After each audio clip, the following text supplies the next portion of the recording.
मैं अक्सर गैर के आगे यूँ आँखें बंद रखता हूँ, सबब यह है कि फिरता है जमाल यार आँखों में। मेरा किरदार वो जलेबी बनाने वाला ही है। तू लैला न मुझसे पूछ मैं क्या देख रहा हूँ, मैं कैस हूँ लैला मैं खुदा देख रहा हूँ। तो आज हम मौजूद हैं इंडियन फिल्म इंडस्ट्री के महान अदाकारों में से एक रघुवीर यादव जी। रघुवीर यादव जी ना केवल एक्टर हैं, सिंगर हैं, सॉन्ग राइटर हैं, मैं कुल मिला के कहूँ तो ये कंप्लीट पैकेज है एंटरटेनमेंट का अपने आप में ही। ये ना केवल हिंदी फिल्म इंडस्ट्री में बल्कि इंडियन वेब सीरीज़ में भी खूब छाए हुए हैं। तो चलिए आज रघुवीर यादव जी से बात करते हैं उनकी अपकमिंग मूवी के बारे में, घोड़े को जलेबी खिलाने ले जा रही हूँ। तो सर आपका बहुत बहुत स्वागत है न्यूज़ इंडिया में। जी बहुत बहुत शुक्रिया जी, बहुत बहुत। तो सर क्या ये सारा मामला, आखिर आप घोड़े के पीछे क्यों पड़ गए, इनको क्यों जलेबी खिलाने पे तुले हुए हो और इतना यूनिक? पीछे नहीं पड़ा, जलेबी के पीछे पड़ गया हूँ, क्योंकि इसमें जो मेरा किरदार है वो जलेबी बनाने वाला ही है। जब ये बात सुनता हूँ कि वो शख्स जो है घोड़े को जलेबी खिलाने ले, तो ज़ाहिर मेरी दुकान पे आएगा वो। तो बड़ा अच्छा है ये फिल्म, बड़ी खूबसूरत सी फिल्म है और पुरानी दिल्ली का है कि पुरानी दिल्ली को देखने का नज़रिया, वहाँ के लोग किस तरह से वहाँ रह रहे हैं और अपनी ज़िंदगी को किस तरह से मज़ेदार बना रहे हैं। बड़ी कमाल की ज़िंदगियाँ हैं लोगों की, कैसे भी हैं, कितनी परेशानियाँ, दिक्कतों, कुछ भी होता है लेकिन अपनी ज़िंदगी का मज़े ले रहे हैं। तो बस उसी के पे आधारित एक है जो फिल्म तो की करने का मौका मिला। और क्योंकि मैं खुद दिल्ली काफ़ी रहा हूँ यहाँ पर, तो मुझे वहाँ से वाकिफ़ हूँ, गलियों से, वहाँ के लोगों से, तो बड़ा मज़ा आया करते हुए। और फिल्म भी बड़ी खूबसूरत और बड़ी मज़ेदार फिल्म बनी हुई है। तो सर जैसा कि हम लोग जानते हैं आपकी बहुत ही मेलोडियस आवाज़ है, आपने पीपली लाइव में भी गाना गाया था महंगाई डायन खाया जाता है, आज के टाइम में सर वो सुपर डुपर हिट है। और इस मूवी में भी जब मैं ट्रेलर देख रहा था तो आखिरी कुछ पलों में आप बोलते हो तमाशा देखने वालों तमाशा ना बन जाना। तो सर उसकी अगर पंक्तियाँ हमारे दर्शकों के लिए हो जाती। मैं अक्सर गैर के आगे यूँ आँखें बंद रखता हूँ, सबब यह है कि फिरता है जमाल यार आँखों में।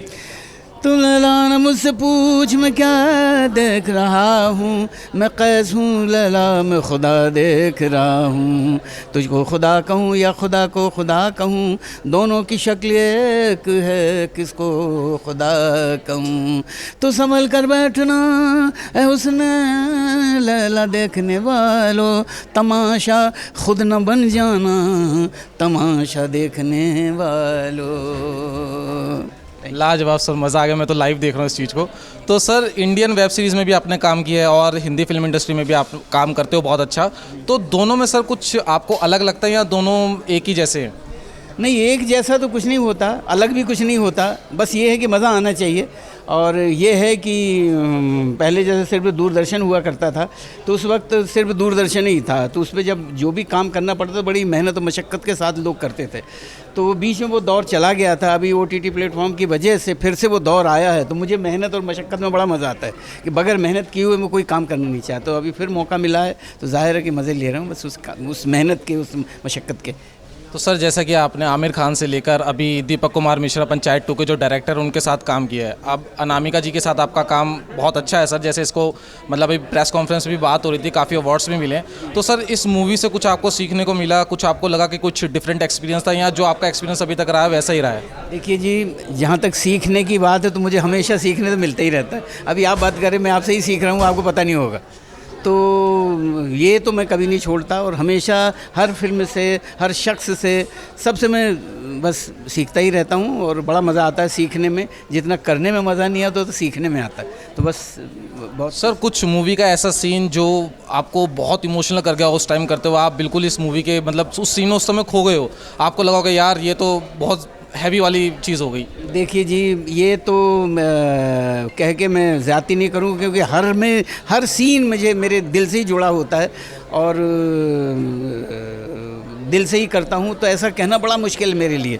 ऐसा लगता है फिर जो दूसरा नहीं किया उसके लिए मैं बेईमानी कर रहा हूँ। मैं सब सीन में सब मज़े लेता हूँ, पूरी फिल्म से ही मज़े लिए हैं मैंने, सब में ही मज़ा आया मुझे। ऐसा कोई ख़ास कुछ नहीं, सभी ख़ास है मेरे लिए। तो सर जब मैं इस मूवी के बारे में थोड़ा रिसर्च कर रहा था तो मुझे पता लगा अनामिका जी ने 3 साल तो कैरेक्टर के ऊपर रिसर्च करा है सर, और 4 साल जो दिल्ली के बारे में पता करना, उस स्लम एरिया के बारे में पता करना। तो सर इसमें इतनी मेहनत लगने के बाद अभी 4 साल पहले इसका ट्रेलर आया था, तो ऐसी क्या वजह रहेगी कि उसको 4 साल बाद आपको जो है रिलीज़ करना पड़ा बड़े पर्दे पर? ये 2.5-3 साल तो ये कोविड की वजह से अब 3 साल इसमें से निकाल दीजिए, बाकी क्या बचा, 2 साल बचे। तो 2 साल में वो इतनी तो फिल्म बनाने में ही मेहनत लग जाती है, और फिर क्या बीच में अगर रुक जाती है तो थोड़ी ज़्यादा मेहनत करनी पड़ती है। और यही है हमेशा उसूल है नेचर का, प्रकृति का, कि जिस काम में आपने अगर मेहनत की होती है वो कभी ना कभी आते ही सामने आता है और कामयाबी उसमें हासिल हो ही होती है। तो यही है कि वक्त अगर निकल जाए सामने आ गया, ये बहुत बड़ी बात है, यही हमारे लिए कामयाबी वाली बात है। तो सामने आ गई, ये लोग देख रहे हैं, उसे पसंद कर रहे हैं, अवार्ड मिल रहे हैं, तो इससे बड़ी और क्या चाहिए। ठीक है, दे रहा है दुरुस्त है, हमारी जो कहावत है, तो यही हुआ है।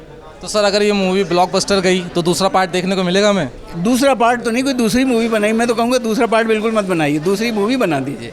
दूसरा पार्ट बना के बोल के ऐसा लगता है कि बेईमानी कर रहे हैं, तो दूसरा पार्ट नहीं होना चाहिए, आगे होने चाहिए उसके। तो सर कब ये मूवी रिलीज़ हो रही है और क्या कहना चाहेंगे आप इस मूवी के बारे में? अभी रिलीज़ होने वाली है, और मेरे ख्याल से कि मैं चाहता हूँ लोग इसे देखें, ताकि जो मेकर्स जितनी मेहनत इन्होंने की है उनको हौसला मिले, बस हम यही चाहते हैं। और बहुत बेहतर फिल्म है, इसलिए मैं चाहता हूँ कि सब लोग इसे देखें और इसके मज़े लें बस।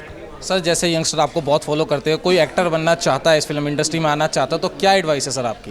भैया कुछ भी बनना चाहो उसके पीछे मेहनत है, वो करिए। यूँ ही एक्टर बनने की सोच के मत बम्बई की तरफ भागिए, सबसे पहले सीखिए। बहुत सारे हैं आजकल, तो बहुत सारी स्कूल्स और वो हैं कि ट्रेनिंग सेंटर बने हुए हैं, और देख के कुछ लोग ने तो इसलिए खोल रखा कि बस पैसे कमाने के लिए, सिखाते विखाते कुछ नहीं। तो देख के सोच समझ के पहले सीखिए, उसके बाद आगे जाने की, बढ़ने की सोचिए।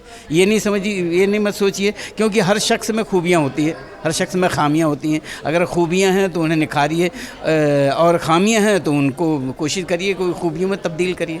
सर मेरा आखिरी सवाल आपसे यही है, जैसे साउथ फिल्म इंडस्ट्री धमाकेदार कमाई कर रही है, बॉलीवुड की कुछ मूवीज़ जो है मतलब आ रही हैं, कुछ कमाई कर रही हैं, लेकिन वो टक्कर नहीं दे पा रही हैं, तो सर आपको क्या लगता है क्या ऐसी वजह होगी जो साउथ? सीधी सी वजह भैया, जितनी वो मेहनत करते उतना करिए, जितना ईमान वो दिखाते हैं आप करिए, आपको भी फिर दूसरे टक्कर देने के लिए आ जाएंगे।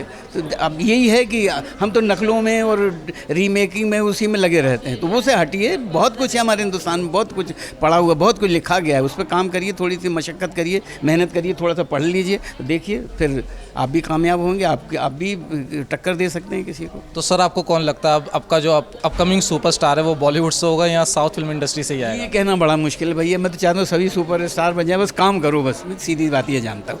कहना मेरे लिए बड़ा मुश्किल, मैं किसी के लिए भविष्यवाणी नहीं कर सकता कि कौन क्या।